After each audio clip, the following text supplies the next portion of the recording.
ಮೈಸೂಗರ್ ಸಕ್ಕರೆ ಕಾರ್ಖಾನೆಯ ಇಂದಿನ ಪ್ರಧಾನ ವ್ಯವಸ್ಥಾಪಕರಾಗಿದ್ದ ಅಪ್ಪಸಾಹೇಬ್ ಚೆನ್ನೇಗೌಡ ಪಾಟೀಲ್ರವರ ಕರ್ತವ್ಯ ನಿರ್ಲಕ್ಷ್ಯದಿಂದ ಮೈಸೂಗರ್ ಸಕ್ಕರೆ ಕಾರ್ಖಾನೆಗೆ 40 ಕೋಟಿ ರು ನಷ್ಟವಾಗಿದೆ ಎಂದು ಮಂಡ್ಯ ನಗರಸಭೆಯ ಮಾಜಿ ಸದಸ್ಯರಾದ ಶಿವಕುಮಾರ್ ಆರೋಪಿಸಿದರು.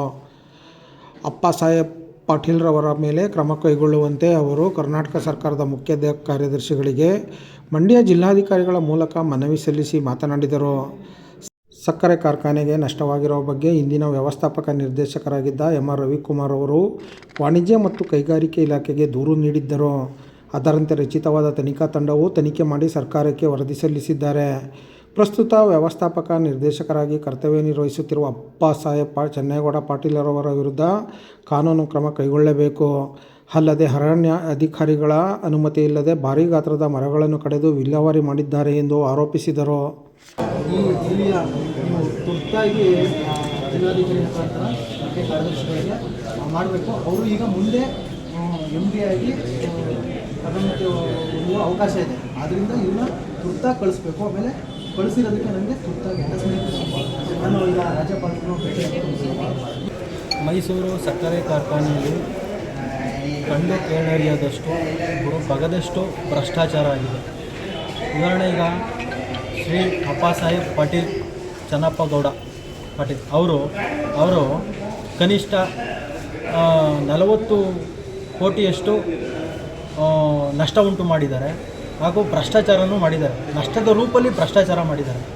ದಿನಾಂಕ 17/1/2024 ಮೈಸೂಗರ್ ಕಂಪನಿ ಮಂಡಳಿಯಲ್ಲಿ ಅವರ ವಿರುದ್ಧ ಪ್ರಕರಣ ದಾಖಲಿಸಿ ತನಿಖೆ ಆದೇಶ ಮಾಡಿ ಅಂಥೇಳಿ ಒಂದು ಸಮಿತಿ ಮಾಡಿ ನಿರ್ದೇಶಿಸಿರ್ತಾರೆ. ಅಲ್ಲಿಯ MD ಆಗಿ ಕಾರ್ಯನಿರ್ವಹಿಸುತ್ತಿದ್ದಂಥ ಅಂದಿನ ರವಿಕುಮಾರ್ ಅವರು ಸರ್ಕಾರ ಮುಖ್ಯ ಕಾರ್ಯದರ್ಶಿಗಳಿಗೆ ತುರ್ತಾಗಿ ಪತ್ರ ಬರೆದು ಇವರ ವಿರುದ್ಧ ಕ್ರಮ ತೆಗೆದುಕೊಳ್ಳಬೇಕೆಂದು ಸೂಚಿಸುತ್ತಾರೆ. ಇಷ್ಟೆಲ್ಲ ಆದರೂ ಅದಾದ ನಂತರ ಸಾಮಾಜಿಕ ಹೋರಾಟಗಾರರು ಕೆಲವು ವ್ಯಕ್ತಿಗಳು ಅವರು ವಿರುದ್ಧ ಲೋಕಾಯುಕ್ತದಲ್ಲಿ ದೂರು ಸಹ ಸಲ್ಲಿಸಿರುತ್ತಾರೆ. ದೂರಿನ ಸಂಖ್ಯೆ 53/32/2023 ಸಹ ದೂರು ದಾಖಲಾಗಿರುತ್ತದೆ. ಇಷ್ಟೆಲ್ಲ ಆದ ವ್ಯಕ್ತಿಗೆ ಈಗ ಮಂಡ್ಯ ಶುಗರ್ ಫ್ಯಾಕ್ಟರಿಯನ್ನು ಅವರನ್ನು ಮುಖ್ಯ ಆಡಳಿತ ಅಧಿಕಾರಿಯಾಗಿ ಕಾರ್ಯನಿರ್ವಹಿಸಬೇಕೆಂದು ಅವರಿಗೆ ಸೂಚಿಸುತ್ತಾರೆ ಎಂದು ಮಾಹಿತಿ ಬಂದಿರುತ್ತದೆ.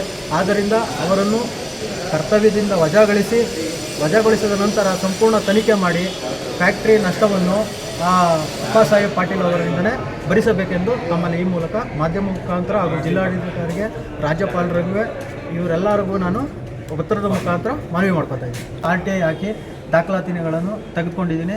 ನಾನು ಇಂದಿನ ರವಿಕುಮಾರ್ ಅವರನ್ನು ನಾನು ಸಂಪರ್ಕ ತೆಗೆದುಕೊಂಡು ಅವ್ರ ಹತ್ರ ನಾನು ಆಗಲೇ ಒಂದು ಸುತ್ತಿನ ಮಾತುಕತೆ ನಡೆಸಿದ್ದೀನಿ. ಮುಂದೆ ಈ ವಿಷಯಕ್ಕೆ ರಾಜ್ಯಪಾಲರನ್ನ ಭೇಟಿ ಆಗ್ತೀನಿ. ಖುದ್ದು ಎಷ್ಟು ಕೋಟಿ ನಷ್ಟ ಆಗಿದೆ ಅಂತ? ಸುಮಾರು ಅಂದಾಜಿನ ಮೇಲೆ 35-40 ಕೋಟಿ ನಷ್ಟ ಆಗಿದೆ. ಕಣ್ಣಿಗೆ ಕಾಣದೇ ಇರೋಂಥದ್ದು ಬಗೆದಷ್ಟು ಭ್ರಷ್ಟಾಚಾರ ಆಗಿದೆ. ಇದನ್ನು ಉಸ್ತುವಾರಿ ಸಚಿವರು ಕಣ್ಣಿದ್ದು ಕುರುಡಾಗಿ ಮೌನವಾಗಿದ್ದಾರೆ. ಹಾಗೂ ಸುಮಾರು 15-20 ಲಕ್ಷ ರೂಪಾಯಿಗೆ ಬೆಲೆ ಬಾಳುವ ಮರವನ್ನು ಬರೀ ಕೇವಲ 73,000 ರೂಪಾಯಿಗೆ ಟೆಂಡರ್ ಮಾಡಿದ್ದಾರೆ. ಇದು ದೊಡ್ಡ ಭ್ರಷ್ಟಾಚಾರ.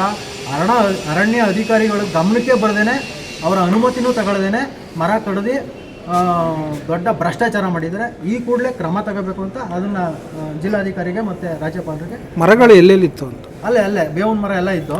ಶುಗರ್ ಫ್ಯಾಕ್ಟ್ರಿ ಒಳಗೆ ಇತ್ತು, ಆವರಣದೊಳಗೆ ಇತ್ತು. ಶುಗರ್ ಫ್ಯಾಕ್ಟ್ರಿ ಆವರಣದೊಳಗೆ ಇತ್ತು. ಅಧ್ಯಕ್ಷರಿಗೆ ಏನೋ ಹೇಳ್ತೀರಾ?